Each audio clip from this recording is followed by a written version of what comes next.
Welcome to Hood Champion Boxing and Sports. In boxing, you find a way to win or you find a way to lose. You can also find a way to take it to the stupid.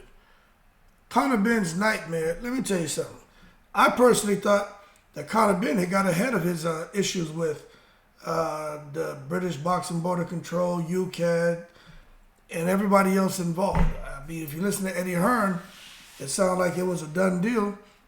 Conor Benn was in the clear, and it was smooth sailing, and they were just looking at big opportunities for Conor Benn to fight, especially back home in the UK. However, it doesn't seem to be that that's the case. Eddie Hearn took it to the stupid. But the bottom line is, all that drama surrounding this guy and clomiphene and boiled eggs and hot cups of yogurt or whatever the hell was going on, that shit continues, man. It continues. Because, you know, like I said, I thought he was out of hot water too. But he found himself in some serious hot water back in 2022 where he tested twice for a banned substance, that clomiphene, you know. And if you don't know what happened, supposedly there was a farm that was trying to increase the egg production rate. So it started to administer clomiphene to these hens. And as a result, the hens laid eggs that were contaminated with clomiphene. These eggs in particular some of those eggs in particular got to Conor Benn and he ate them. And that's how he supposedly contracted or had this clomiphene in his system, which just sounds like a bunch of bullshit. But anyway, that was the story. But Conor Benn has denied eating boiled eggs. He doesn't know how it got into his system. But anyway, man, that fight that he had against Chris Eubank Jr. was scratched. The British Boxing Board of Control put Benn under temporary suspension because he failed a drug test. But then you had the NADP come out and save him, which to me, the National Anti-Doping Panel, I don't understand. But you know, with the secret societies involved, a lot of things happen, man. But anyway, the NADP lifted the temporary suspension that restricted him from fighting in the UK. However, the UKAD and the Board of Control appealed against the decision, which, according to a report from the Daily Mail Sports, reveals UKAD and the British Boxing Board of Control won recently. As a result, it leaves Benn in a precarious position, which has been circulating all over social media.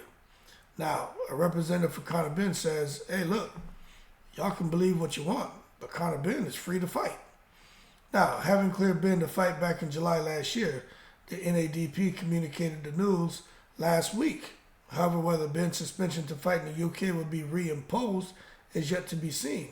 I personally don't think he's going to be fighting back in the UK. I think he pissed them off. You see, Tyson Fury, he was smart. He didn't really say too much when Tyson Fury went through his stuff. Benn has been very vocal, very disrespectful, and Eddie Hearn hasn't helped the situation. But bottom line, moreover, both UKAD and the British Boxing Board of Control, they've refused to comment on the new verdict.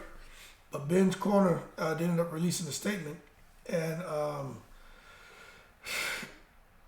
they're just, like Ben said, man, that they're gonna keep working, and they just feel that this is just noise. And I just think that's the wrong way to handle this. You know what I'm saying? But anyway, he hasn't received any orders for the suspension. Conor Benn, as of right now, looks like he remains open to fight. But since the test, Benn has blamed accidental consumption of the substance. But the bottom line is, there's a lot of people who are after Benn. And they don't want him to fight until there's a proper understanding on how that stuff got into his system. And I think they have every right to want to know how that crap got in the system. And I don't think we'll ever find out, because Conor Benn, if he has any sense now, he'll quiet up. But the word on the street is Conor Benn maybe fighting Manny PACQUIAO. So in Saudi Arabia. So he's training, he's in shape, and we just have to wait and see. You know that those guys sat there and they had some discussions while he was in Saudi. Looked like they were trying to get that deal finalized while they were in Saudi. And don't be surprised if Conor Benn comes out here and has everybody looking crazy, even though he has all this stuff going on with his name. But what Conor Benn is out here fighting for Manny Pacquiao for $15 million or something. Just don't be surprised if that materializes. Anyway, that being said, I think the majority of people feel that he's guilty. Some people don't. I personally think that from where there's smoke, there's fire, and from where there's a hen, there'll probably be some eggs, some clomiphene contaminated eggs being laid, and Conor Benn will probably be getting his hands on a couple of those. Y'all keep cool. I'm in the breeze.